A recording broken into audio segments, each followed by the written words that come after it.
4:30 in the afternoon in Tehran. I'm Rashad Salamat. You're watching Al Jazeera live from Doha with our extensive coverage of the United States-Israel conflict with Iran. This is the latest developments. President Trump says Washington will pause strikes on Iran's power plants for 5 days to allow diplomacy to continue. He said the United States and Iran have held, quote, very good and productive talks over the past 2 days aimed at resolving the war in the Middle East. There's been an immediate official response from Tehran. Trump's announcement coming after Iran's National Defense Council said any attack on its coast or islands would lead to all communication routes in the Gulf being mined. Tehran also warned it would hit energy and desalination plants in the region in retaliation. Well, oil and gas prices fell immediately after Trump's announcement. Brent crude falling as much as 13% to $96 a barrel. European gas futures fell nearly 9%. Right, well, Ali Hashim is in Tehran, but first let's get to our chief U.S. correspondent, Alan Fisher, who joins us now from the White House. Alan, what's the message behind the scenes on this? Well, it's an interesting whiplash. On Friday, Donald Trump put out a Truth Social message saying that the Iranians had asked for a ceasefire. He was not prepared to do a deal.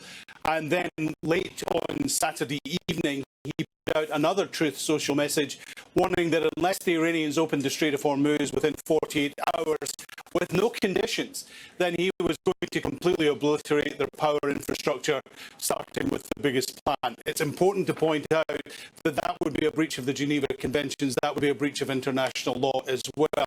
And then we wake up here in Washington on Monday to Donald Trump on Truth Social again saying that there was the possibility of a complete and total resolution because there had been discussions over the last 48 hours. No further detail was given about who was involved in the discussions, whether they were direct, whether there were mediators in the middle, whether the Omanis had been involved. Again, the Iranians, of course, denying there had been any discussions. And because of that, there would be no attacks for 5 days on the energy infrastructure to allow further talks to continue, because Donald Trump was impressed with the tone that the Iranians had struck.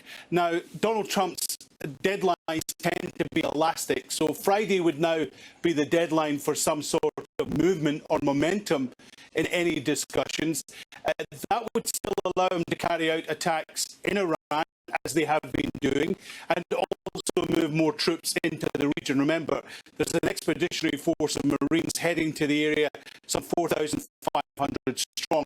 Speculation that they could be used to take over Karg Island, Iran's big energy centre, or they could be used on the coast to protect the Strait of Hormuz. All of this is still ongoing, but we need more detail from Donald Trump. Now, we expect to see him in a couple of hours. He's heading to Memphis in Tennessee. He may well speak. He is likely to speak, given Donald Trump, but perhaps we can get some more detail of exactly why we moved from the position on Saturday night of promising total and complete obliteration of Iran's energy facilities to the fact that there could soon be a complete and total resolution to the war that was started 23 days ago. Alan Fisher in Washington. Let's get to Iran's state-affiliated media, Tasnim. It has been pointing to a senior Iranian source saying that the Strait of Hormuz will not return to pre-war conditions as long as, quote, psychological warfare continues. Well, we can get to Tehran now, and we've got Ali Hashim there. What do they mean by that exactly? Well, for now, Rashad, all what we are having from Iran are sources, unknown sources, talking to Iranian media. For now, we don't have the foreign ministry issuing a clear statement. We don't have the foreign minister issuing a clear statement. What we have is the American narrative on what's happening, President Trump. We also have the Omani foreign minister saying that Oman is working on, let me just read from his tweet, Oman is working intensively to put in place safe passage arrangements for the Strait of Hormuz. This gives us an indication Oman is one of those countries mediating, or let me say conveying messages between the Americans and the Iranians. We'll be waiting to hear a clear statement from the Iranian Foreign Ministry or from the Iranian Foreign Minister himself. However, what we can say for now is that my understanding, at least from several contacts, is that there is an attempt to reach an understanding with respect to Strait Hormuz and the United States attacks on Iran's sources of energy or Iranian energy plants. So this is for now where the whole thing is. We're not talking about a comprehensive deal because there are a lot of strings attached to this conflict. You have Israel, you have Hezbollah in Lebanon, you have several other issues, the uranium in Iran. So for now, what they are attempting to do is to reach an understanding, a framework from the Strait of Hormuz and on the other side, the Iranian energy plants. And probably from there, if there is a kind of optimism, if there is development, things might develop one step after another. Mr. Sardar is in Riyadh. I can join him there. And Rasul, what we have is the Omanis actually coming into the mix. Let me just quickly read this to you. The foreign minister said a short while ago that Muscat was working to secure safe passage arrangements through the Strait of Hormuz. What are they getting at exactly there?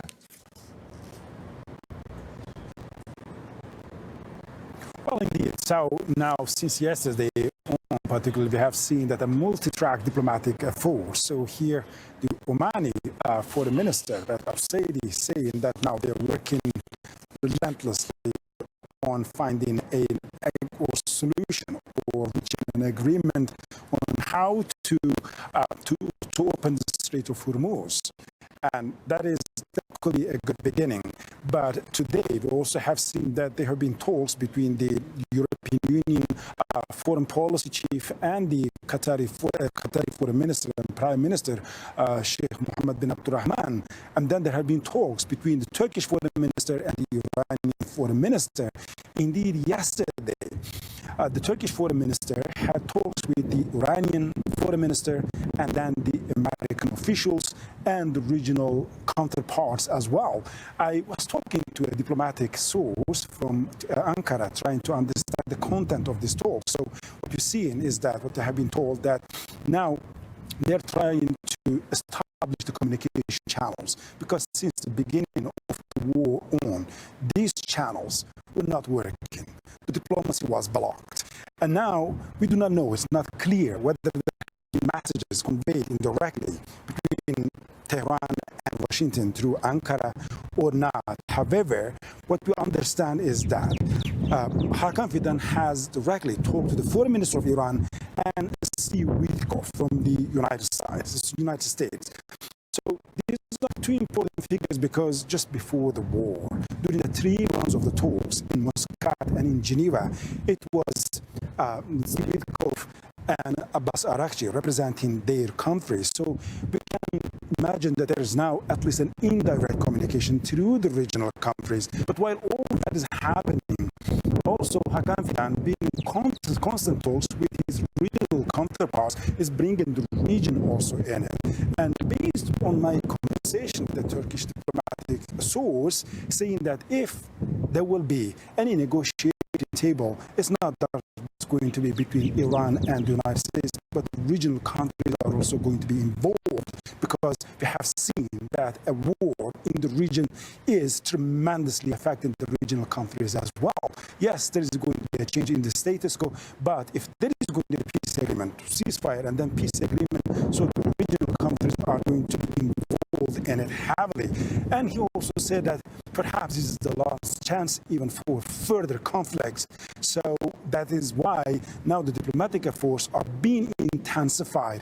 And if they cannot reach a ceasefire or a peace settlement at the end of this process, so what is expected? Then the things ahead are quite unknown. And that's why the regional countries, Turkey, European Union, Iran, and the United States, well, now they're coordinated. However, with one warning. There are quite concerns about Israeli positions. So Israel is being seen as a disruptor here. And that diplomatic source said, well, if the clashes, if the disagreements was between the United States and Iran, that could be resolved. However, here, the unpredictable actor is Israel.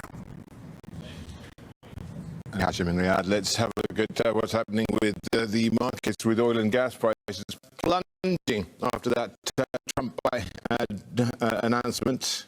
Chris Salumi is in live for us in New York, monitoring the markets there. The stock market about it, but if you look at the commodities complex, we're seeing Brent crude now 101, down 11% so far. We're seeing similar falls for natural gas, also seeing some weakness there when it comes to the urea market too. Yeah, I think we're going to see investors breathing a sigh of relief on Wall Street here in New York today as a result of President Donald Trump saying that he would postpone any more strikes on Iranian power plants for 5 days.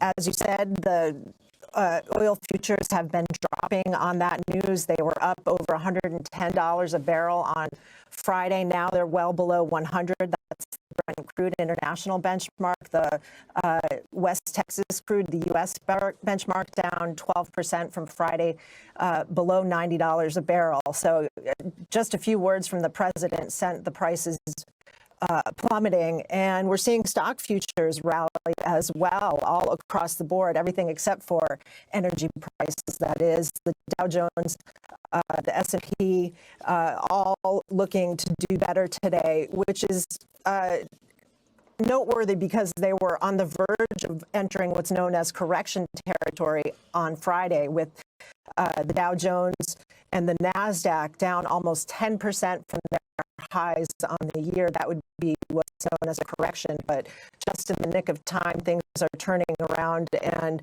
markets look like they will be trading higher when they open in just about 20 minutes from now. Even airline stocks like Delta and United, despite many issues for air travelers here in the United States, are seeing their stock futures rise as well because oil prices, as you know, affect many industries and airlines in particular. Yeah, this is it. I mean, it's all about duration risk as well, and there's always a danger they're getting ahead of themselves because it's a 5-day suspension. Not bombing the energy infrastructure. It's business as usual, though, in large part. I mean, Israel at the moment is continuing to bomb Tehran as we speak. Yes, so whether or not this translates to any relief for the average American consumer remains to be seen. It seems like the prices go up much quicker than they come back down when it comes to what we pay to fill up our vehicles at the pump. And those prices are still at I shouldn't say record highs, are at the highest point they've been in several months here in the United States. Diesel prices are over $5 a gallon here, which is fairly considerable, and again, something that has an impact on many businesses as well, from train travel to industrials to anybody that relies on diesel fuel. So we've seen in recent days the markets go up and down, and oil prices go up and down just on anything that the president says. So, I think in terms of long-term, what this means, it's still anyone's guess. Christian Salumi there in the New York Stock Exchange. Well, Israel, as I just mentioned, the military has confirmed that it is conducting strikes in the heart of Tehran. So no let up by the Israeli army, despite that message from Donald Trump, which does indicate some level of diplomacy. Nuro days in Ramallah in the occupied West Bank. Indeed, it seems like it's business as usual for Israel. Well, for now, at least, without really clashing with what the U.S. president announced, Rashad, Israel doesn't see a deal to be in its favor at this point. Let's remember, during this war, up until now, while stock markets elsewhere in the world were struggling, the stock market in Tel Aviv was rallying, the defense stocks, the technology, and so on. The only person whose stocks were not exactly rallying was Benjamin Netanyahu. He needs to convince his base that that he can deliver victory, and he set the bar really high.